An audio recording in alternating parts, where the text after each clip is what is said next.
નમસ્કાર મિત્રો, ગુજરાતી વાર્તા સાંભળવા માટે આવ્યો છું. ચાલો વાર્તાની શરૂઆત કરી. એક તરફી પ્રેમની આ વાત છે. દુનિયાની નજરમાં એક તરફી પ્રેમ કદાચ અપરિપૂર્ણ પ્રેમ કહી શકાય, પરંતુ અંગતપણે હું એવું માનતો જ નથી. મને તો મારી પ્રેમિકા મળી હોવા છતાં એણે મારા પ્રેમનો સ્વીકાર કર્યો ન હોવા છતાંય મારો પ્રેમ મને પૂર્ણ લાગે છે, કારણ કે મારા તરફથી ક્યારેય અડધો કે પોણો પ્રેમ નથી કર્યો.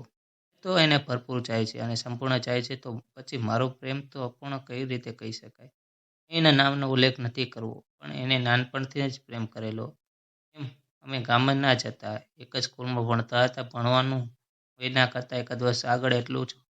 કે સ્કૂલે જવા આવવાનું પણ સાથે અને સાંજને ટાણે ગામને પાદરે રમવાનું પણ સાથે. નાનપણમાં તો પ્રેમ જેવી કોઈ બાબત વિશે મને ખ્યાલ નહોતો, પરંતુ એનું આસપાસ હોવું મને ખૂબ જ ગમતું હતું. કોઈ દિવસ એ અમારી સાથે રમવા નહીં આવે તો હું એને સાવ સહજ રીતે તેડવા જતો. સ્કૂલ જતી વખતે એને થેલાનું વજન લાગે તો એ અગત્ય જ મને ટેકો આપી દેતી.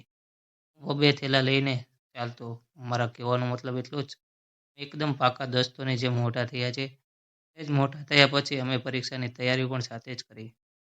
જ્યારે એ મારા ઘરે વાંચવા આવતી, તે હંમેશા મારા માટે મારું કંઈક ભાવતું બનાવીને લાવે છે. હું એને ખૂબ જ ચીડવતો અને કોઈકવાર એ મારાથી ભયંકર રિસાતી, પણ રિસાય એટલે મારો નિયમ એવો કે હું ક્યારેય એની સાથે રમીશ નહીં અને સામેથી નહીં બોલું. હું એમ માનતો હતો કે એણે પોતે જ બોલવાનું બંધ કર્યું છે, એ પોતે જ બોલવા પણ આવશે. એના માટે હું એને મનાવવા નહીં જાઉં. એને પણ મારા આ સિદ્ધાંતની ખબર હતી, એટલે થોડા દિવસ થાય એટલે તરત જ સામેથી જ મારી પાસે બોલવા આવે અને કહે, એક તો મને ચીડવે છે ને સાથે પાછો વાયડો પણ થાય છે. મગજમાં એટલી બધી ખુમારી શેની હશે? એ બોલતી ત્યારે એ મારા પર અધિકાર પણ એવો જ જતાવતી હતી.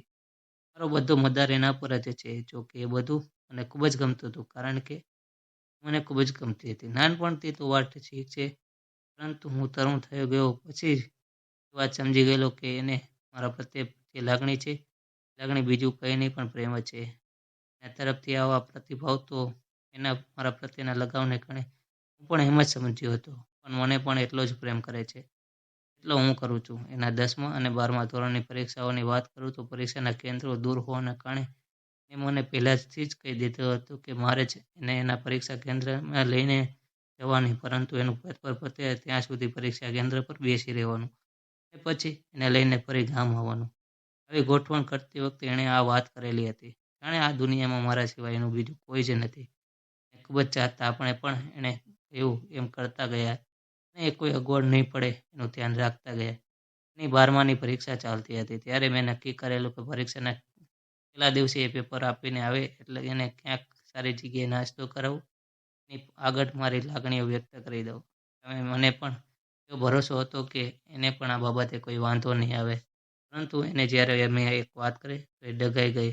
એને મને કહ્યું, મેં તો મારી બાબતે કોઈ વિચાર્યું જ નથી. તો મને એક દોસ્ત તરીકે, વિશ્વાસપાત્ર ભેરુ તરીકે જ જોતી રહી. સૌથી મોટો ઝટકો તો મને ત્યારે લાગ્યો કે જ્યારે એણે મને કહ્યું કે છેલ્લા 2 વર્ષથી એક યુવકના પ્રેમમાં છે અને ભવિષ્યમાં એમના લગ્ન રૂપ થઈ જાય એ માટે મારી મદદ લેવા માટે વિચારતી હતી. એ દિવસેની વાત સાંભળીને મને તો દુઃખ તો બહુ થયું, પરંતુ હું એને દુઃખી કરવા માંગતો નહોતો. એટલે એને કંઈ નહીં થયું અને કહ્યું ને લઈને હું ગામડે આવી ગયો. અને છેલ્લા પેપરની છેલ્લી સાંજ એમાં મારી મુલાકાત હતી. ત્યાર પછી હું એને ક્યારેય મળ્યો નથી. એ સામેથી મને મળવા આવતી પણ હું એને ટાળી દેતો. જો હું એને મળતો રહેત, એની સાથે વાતો કરતો રહેત, હું એના તરફ ખેંચાતો રહેત અને મારા જખ્મો વધુને વધુ ઊંડા થતા હોત. એ જ વર્ષે બહાર ભણવા જવાના બહાને મેં ગામ છોડી દીધું. ત્યાંથી અમદાવાદ આવી ગયો. તેથી રોજ રોજ એના ચહેરા નહીં જોવા પડે. ગામમાં પણ બધાને એમ જ હતું કે અમે બંને ગાઢ પ્રેમમાં છીએ, પરંતુ લોકો જેમ જેમ વાસ્તવિકતા જાણતા ગયા એમ અમને પણ આઘાત અને આશ્ચર્ય થતું ગયું. કે અમદાવાદ આવ્યા પછી મારા ઘા થોડાક રૂંઝાયા અને હું મારા ભણતરમાં થોડો ઘણો પોરવાઈ ગયો, પરંતુ હું પણ સંપૂર્ણ ભૂલી તો નથી જ કહી શક્યો. એણે મને તો સાચા મિત્ર તરીકે જોયો હતો, પણ એટલે જ એણે મને અનેકવાર મારો સંપર્ક કર્યો છે, પરંતુ મેં એને દર વખતે ટાળી. આ કારણે જ એને ઘણું દુઃખ પહોંચાડ્યું, પણ મને ખબર હતી કે હું જો એમ નહીં કરું તો મારા ભાગે દુઃખી થવાનું જ આવશે, કારણ કે હું તો એને ત્યારે પણ પ્રેમ કરતો છું અને આજે પણ પ્રેમ કરું છું, પરંતુ વાસ્તવિકતા તો એ જ હતી કે એ મને ક્યારેય મળવાની જ નહોતી.